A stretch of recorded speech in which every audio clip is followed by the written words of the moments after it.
Assalamualaikum warahmatullahi wabarakatuh. Halo semua, nama saya Ryan Saidi dari Universitas Jember, dan di sini saya dengan rekan saya Rifki Ilman Sanjaya akan mempresentasikan hasil dari karya tulis kami di dalam lomba karya tulis ilmiah AUD 2020 dengan judul Si Balor, Silase Batang Pisang dan Daun Kelor, pemanfaatan daun kelor dan limbah batang pisang sebagai pakan ternak ayam broiler di Desa Karangduren, Kabupaten Jember. Subsektor peternakan merupakan salah satu penyumbang devisa negara, mengingat daging merupakan kebutuhan primer masyarakat Indonesia pada kegiatan tertentu. Di Indonesia, ternak unggas yang sering diusahakan adalah ayam broiler.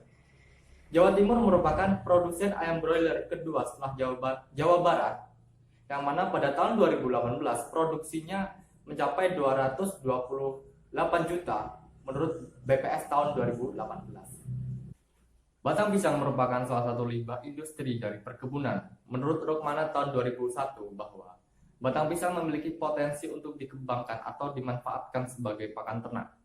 Batang pisang memiliki kandungan gizi bahan kering sebesar 87,7%, protein kasar sebesar 4,81%, dan serat kering sebesar 27,73%. Kelor merupakan tanaman yang sering dijumpai di masyarakat, akan tetapi pemanfaatannya masih belum optimal. Dan kelor memiliki potensi untuk dijadikan sebagai pakan ternak karena kandungan nutrisi di dalamnya. Penambahan daun kelor pada ransum ternak akan meningkatkan kandungan vitamin A dan vitamin C. Selain itu, zat aktif pada daun kelor akan menekan mortalitas ternak dan menjaga kesehatan ternak karena kandungan antibiotik dan antiseptik di dalamnya. Pembuatan silase batang pisang dan daun kelor dimulai dengan menyiapkan bahan terlebih dahulu, yaitu batang pisang, daun kelor, empat sebagai bakteri pengurai, dan gula merah sebagai tambahan silase. Langkah pertama yaitu kita mencacah terlebih dahulu batang pisang menjadi kecil-kecil, kemudian dicampur dengan daun kelor. Selanjutnya adalah memanaskan gula merah, dan setelah itu kita campur dengan empat.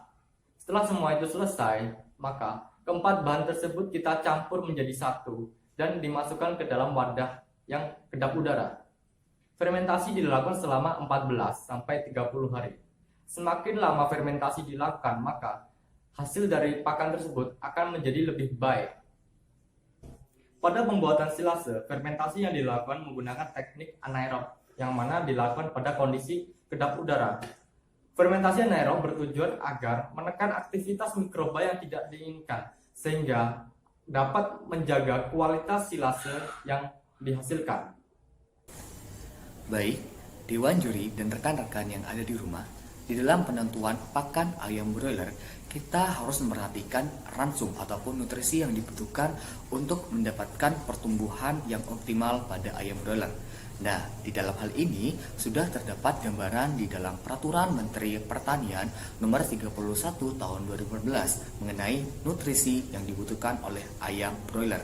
Untuk nutrisi yang dibutuhkan yaitu untuk kadar airnya sebesar 14%, protein sebesar 9 gram, kalori sebesar 2.900 kilokalori, sementara lemak yaitu 7,4 gram.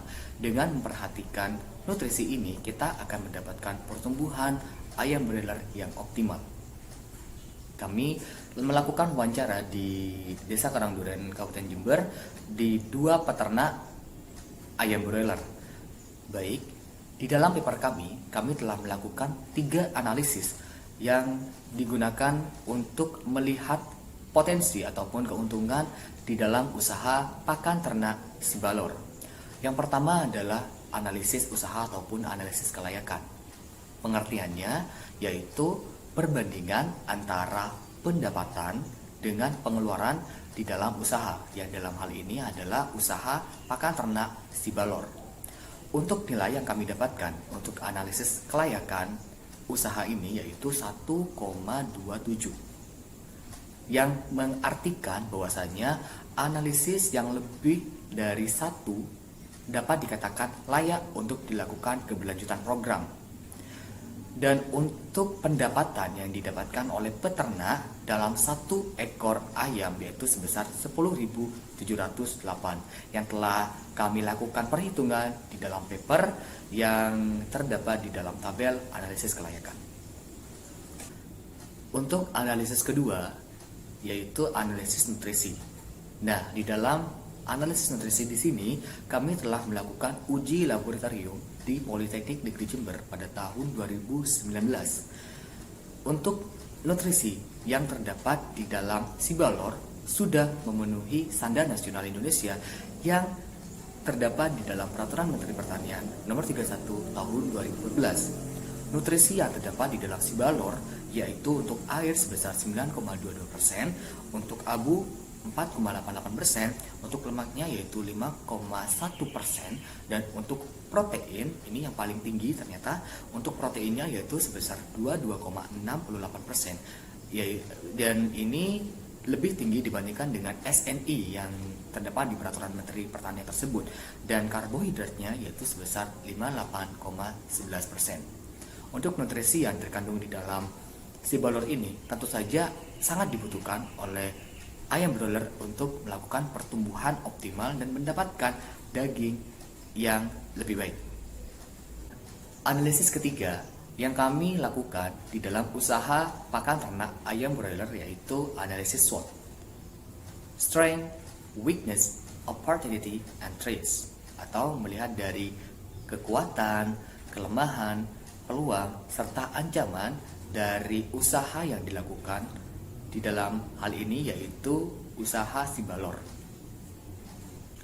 Untuk kekuatan atau strength dalam produk Sibalor sendiri, kita dapat melihat bahwa pemanfaatan dari limbah pertanian khususnya batang pisang akan menjadi suatu potensi apabila digunakan secara bijak dan memiliki ide yang baik. Dan hal ini merupakan sesuatu kekuatan dari Sibalor untuk dilakukan keberlanjutan karena kita melihat bahwasanya produktivitas pisang yang di Indonesia cukup signifikan sehingga limbah batang pisang yang ada di lingkungan cukup banyak, dan untuk keberlanjutan program dari usaha pakan ternak ayam broiler kami optimis untuk jangka panjang. Kelemahan yang terdapat di dalam Sibalor sendiri yaitu kita dapat melihat bahwa dengan dianggapnya potensi lokal yang dianggap inferior oleh masyarakat, dan untuk peluang ini menjadi peluang bagi kami untuk melakukan perkembangan dari produk ini yaitu karena masih banyaknya limbah yang ada di lingkungan. Maka dari itu dengan banyaknya limbah kami optimis bahan baku utama di dalam pemanfaatan Sibalor ini masih tersedia banyak di lingkungan. Dan untuk ancaman tentu saja hak paten Sibalor yang masih belum kami patenkan kepada pihak-pihak yang bersangkutan, dan untuk perubahan iklim yang mungkin akan membuat tanaman perdu dari kelor dan batang pisang sendiri yang dijadikan bahan baku kami akan mengalami penurunan produktivitas maupun akan membusuk apabila terjadi cuaca ekstrim. Basis yang kami lakukan terhadap pengembangan produk Sibalor agar berkelanjutan yaitu agro-entrepreneurship atau usahawan yang bergerak di bidang pertanian. Karena menurut Sotroyono dan Suwandari pada tahun 2016, pertanian tidak hanya mencakup dari budidaya tanaman saja, tetapi masuk perkebunan, peternakan, dan masih banyak lagi, misalnya saja perikanan. Dan di sini dalam usahawan peternakan di sini juga akan menjadi peluang bagi kami untuk melakukan usaha dibandingkan hanya sekedar beternak, tidak melakukan mitra maupun kita tidak memiliki inovasi lain di dalam pemanfaatan dari produk Sibalor sendiri. Bukan hanya dari produk Sibalor saja yang akan kami jadikan sebagai patokan untuk agro-entrepreneurship, tapi dari komoditas ayam broiler sendiri kami optimis untuk melakukan agro-entrepreneur dibandingkan dengan hanya berusaha peternakan saja. Apabila kita melakukan agro-entrepreneur di sini dalam Sibalor dan ayam broiler akan memberikan kontribusi yang cukup kepada peternak untuk mendapatkan pendapatan yang lebih baik. Mungkin itu saja, kurang lebihnya kami mohon maaf. Wassalamualaikum warahmatullahi wabarakatuh, dan jaga kesehatan.